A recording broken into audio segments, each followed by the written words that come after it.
Welcome to another episode of Bloodlust Boxing. I'm Sav. And I'm Baz. And on today's episode, we'll be getting into it to see who's winning the battle of the mind games between Liam Smith and Chris Eubank Jr. We've got a massive fight card coming up this weekend. It's finally here. It's coming around really quickly in the end. We've got Chris Eubank Jr. versus Liam Smith. And on the undercard, we've got a stacked undercard from Boxer. Stacked. It's like a burger. You've got your meat, you've got your lettuce, you've got your cheese, you've got your bun, you've got another piece of meat, got some more cheese. Nice little triple whopper. Stacked. I'm hungry. Don't take much to get me hungry, to be fair. You're telling me I've been trying to eat healthy. Don't talk about burgers, man. I'm hungry. Been eating a quinoa.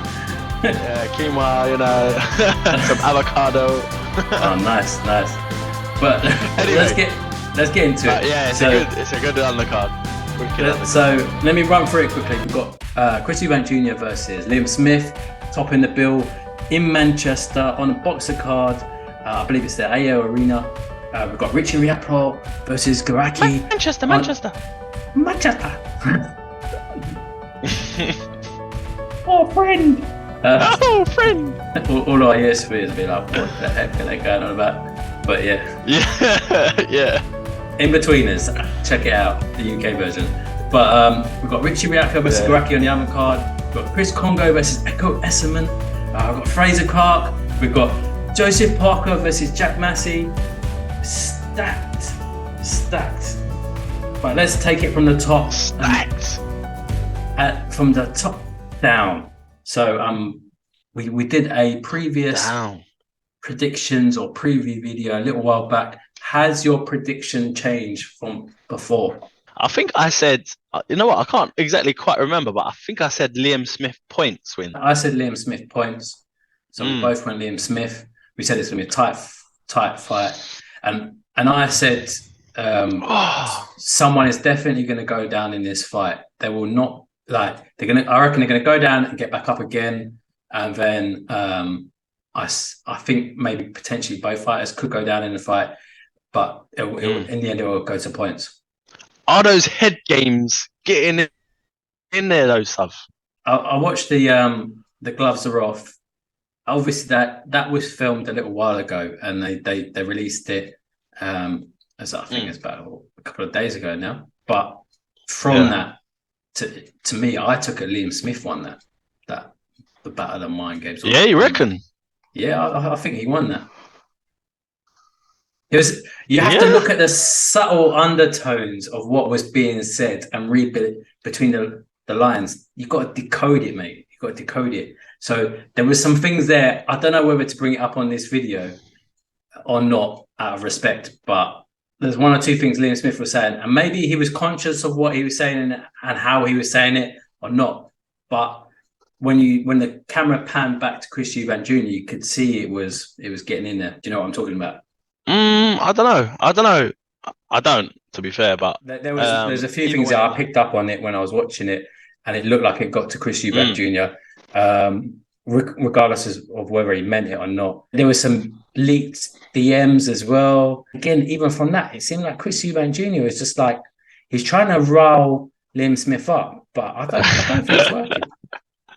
I think that's joke that they're actually messaging each other. That's next level. That is. Yeah, and I don't know whether you heard the latest. There's some big posters in Manchester with saying, when Liverpool comes here, they generally don't get a result, that sort of thing. So Liam Smith's a big Liverpool supporter, and these posters are massive posters on billboards spread out around the town. So Liverpool will be descending on Manchester for the fight. Yeah, I reckon the crowd's going to be sick, to be honest. Yeah. Atmosphere is going to be live. Yeah. What way do you think it's going to swing? Do you think it's going to be like a 50-50 crowd or? No, I reckon Manchester fans will show up. I reckon they'll show. I reckon anyone local will want to be in on this fight. I mean, how can you not want to go see the thing with Chris Eubank Jr. Eubank Jr. either way? It is he's got a bit of I mean, he's built up a massive fan base because through this whole sort of Conor Ben debacle. But then where they're not traditionally sort of localized anywhere by the looks of it. It looks like just people scattered around the country. Maybe London based, but Yeah, I don't know. Either way, it's going to be a live atmosphere. As for the result, have I changed my mind? I don't know. I'm so confused. my confused face. Yeah.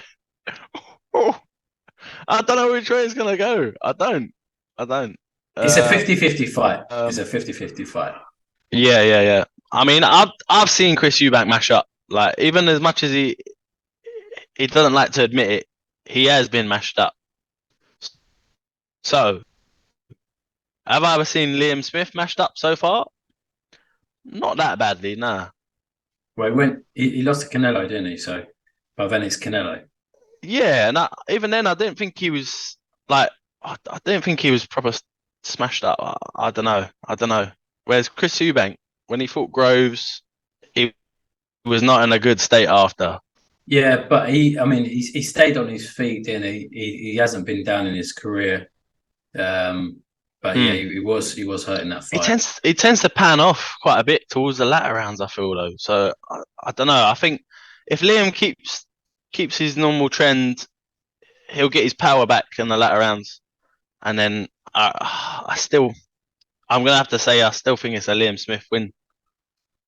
Yeah, yeah. So, I mean, the way I look at it, Chris Eubank Jr. will be strong to it from the start. That's his best chance of winning the fight Mm. is in those early rounds. I'm talking round one, round two.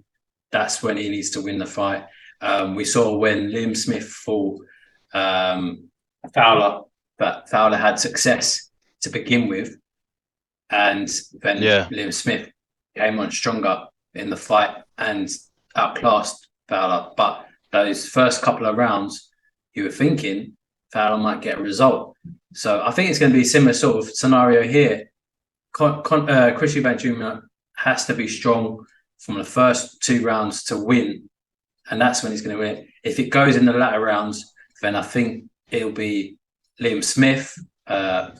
So yeah, it'll be interesting to see. It's just whether there is a little bit of a size difference. So we've got Eubank Jr. who's 5'11", and Liam Smith is 5'9" and a bit.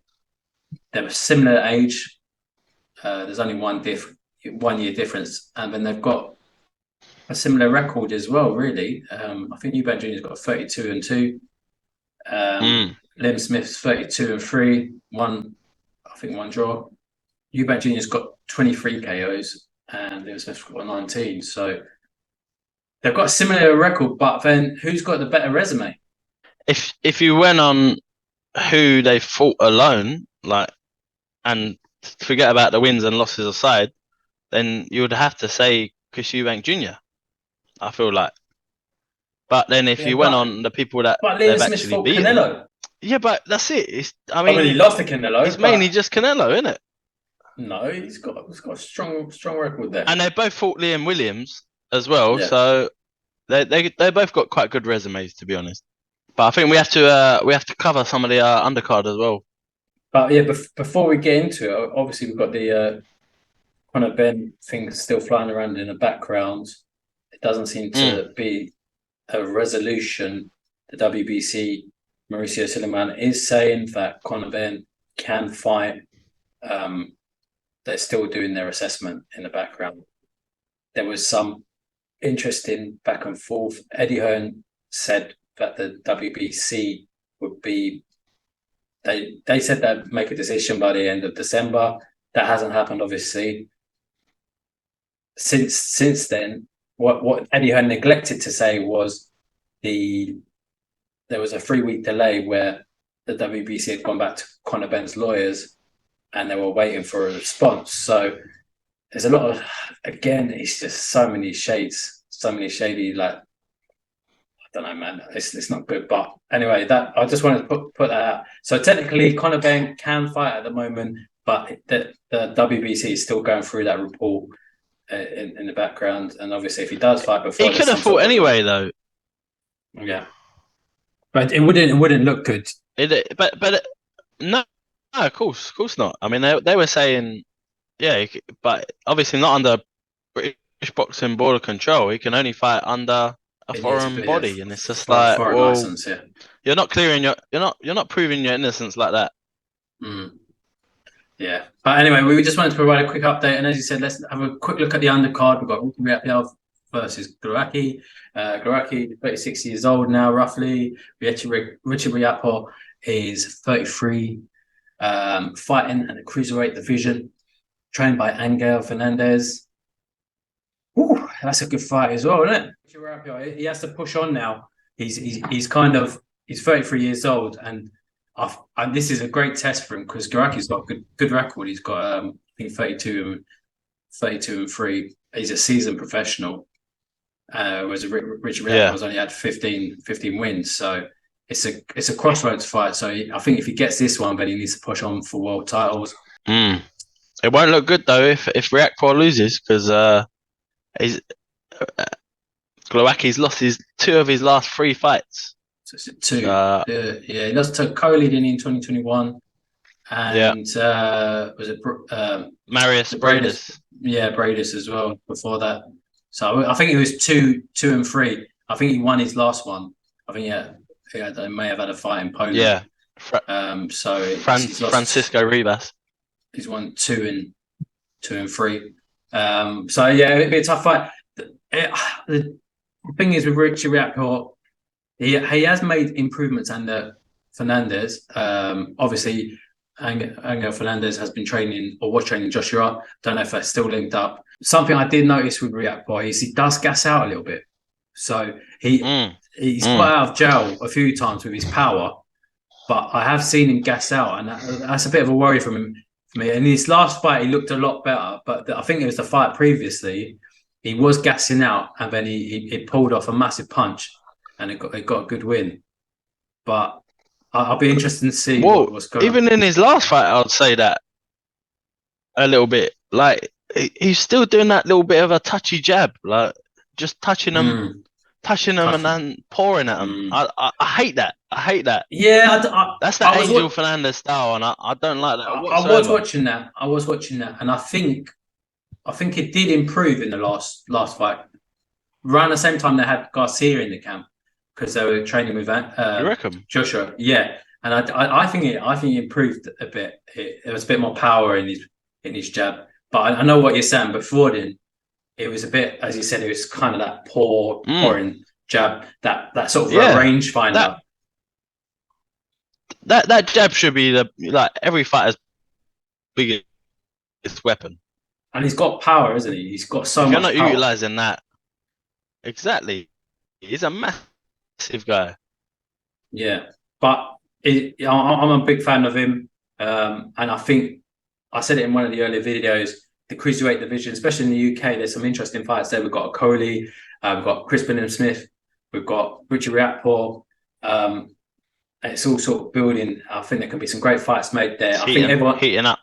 At the moment, everyone's sort of going off in their own directions. But I think if a few titles can be picked up here and there, then maybe we could have a massive UK fight down the line. And a lot of the fighters are under that boxer card are Coley seemingly switching over from Matchroom in controversial circumstances. So yeah, that could be a good one there. We've got Joseph Parker versus Jack Massey. Jack Massey jumping up from cruiserweight. And what do you reckon about that fight? Who's Joseph Parker fighting? Jack Massey. Yeah, who's that? Who is that? It's got come on, man, Joseph Parker fighting. He's got a 20. Where are all these cruiserweights coming from? He's got a 21 record, so yeah. No, to be fair to him, like no disrespect, his record don't look too bad. He's on his way up, but he did have a loss. It was to Richard Riapio. On his record, let me just check. He lost to Riapio. It was to Riapio, wasn't it? Yeah, that's right. Yeah, but I don't know. What do you think? You think he's gonna? This I was really skeptical of this fight to begin with, and actually, it's kind of grown on me a bit. It's Jack Massey's Rocky moment. Really? It's his Rocky moment. If he gets this win, it's a massive, massive bonus and push for him. And he's only lost once, so it's possible. You got Joseph Parker, who's on the back of a devastating defeat against Joe Joyce. It's going to be a bit fragile mentally, and you got to be thinking, if Jack Massey can get into the later rounds, Joseph Parker might teeter on the edge a little bit. You know, he might start thinking, well, actually, this. I don't know. It might start getting like flashbacks. I think it's all going to be reliant on his. Maybe get like flashbacks of Joe Joyce, like the Juggernaut. The Juggernaut. But Juggernaut. Joseph Parker, top 10 fighter, top 10 heavyweight fighter. All I'm going to say with that last say on that is Jack's just got to get on his. He's just got to be running around the ring. That's all he can do, because he's a cruiserweight. He ain't gonna want to get hit by that heavyweight power. It's true, and I was thinking that. And actually, when they had the face-off, Jack Massey is a little bit taller than Joseph Parker. But then you look at the build, and Joseph Parker's got thicker arms, he's got like a thicker shoulder. He's a bigger guy. He's a bigger guy, more dense, but he's a bit shorter than Jack Massey. So if Jack Massey can get behind his jab, maybe he can do something there. And as you said, just get on his back around the ring. That's it. And then he'll just end up, if he wins, it'll be Jack will be climbing that beanstalk, mate. He'll be that pot of gold at the top of the castle. Anyway. Pew. Okay, we've got Fraser Clark on the undercard as well, making a return. Fraser Clark, I like it. I'm really liking his character. He's really coming out.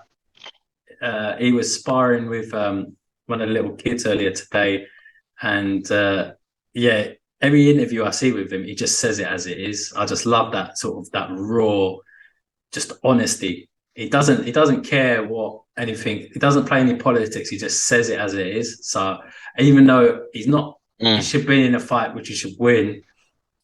He's got a great personality, and I think those big fights will come for him, but it's just going to take a little bit of time. He ain't got loads of time though. I mean, I know he's only, what is he, 31? Yeah, he's 31. I feel like he needs to start stepping it up a little bit. Like at least taking some fights where they've only got maybe 1 or 2 losses on their record. And this guy ain't that. So yeah. Let's see. I mean, I don't want to put too much pressure on him. He's kind of got to follow the footprint of Joe Joyce, doesn't he? So Joe Joyce started late in the pro game, got a good amateur background, and you see where he is now. He's on the cusp of a massive fight. Fraser Clark's got to do the same thing, just build himself up. But he's going to have to take big jumps after this. So I think, he needs to start jumping up quite quickly. Yeah, that's right. And then last fight that we're going to cover off, we've got Chris Kongo versus Ackerman. Chris Kongo, I believe he was previously managed by Dillian White. I don't know if they've still got that relationship there. He had that one loss against Michael McKinson. Before then, he was undefeated. He's 14-1, and Ackerman's got 18 wins. So that'll be a really good fight. But again, two fighters who are a bit older in the game. Chris Kongo's age 30, Ackerman 33. This is a little bit of a make or break fight for both fighters, I reckon. Yeah, I did watch Chris Kongo's last fight actually, and it was all right. I think it was a bit 2-0, wasn't it? Yeah. I mean, it could have almost gone either way. So I feel like he's really got a shot for this one. There was, but I like Chris. Yeah, I think he can go far if he sets his mind to it. Yeah, and there's been talks of him fighting Marku if he gets past Echo Excellent. So if he gets past this, that'll be a massive fight against Marku in Albania. Again, we don't know where Marku's gone. He's just disappeared. Maybe he's been kidnapped or something. I don't know. He's maybe Marku, where are you, bro? He had that big fight last year, and he maybe got paid too well for that one. He's just like, I don't need to fight anymore. Yeah, it's taken a year off. He did have an injury, so yeah, hopefully we'll see him out soon. So, but yeah, I think that covers it off today. Thanks for watching. Just to sum it up, you've gone Liam Smith. I've gone Liam Smith. It's gonna be an epic night of boxing. So stay tuned. I'm ready. Yeah. But yeah, hit that like button and subscribe. I'm Sav. Yeah, and hit that bell icon. I'm Baz. And thanks for watching. Bye.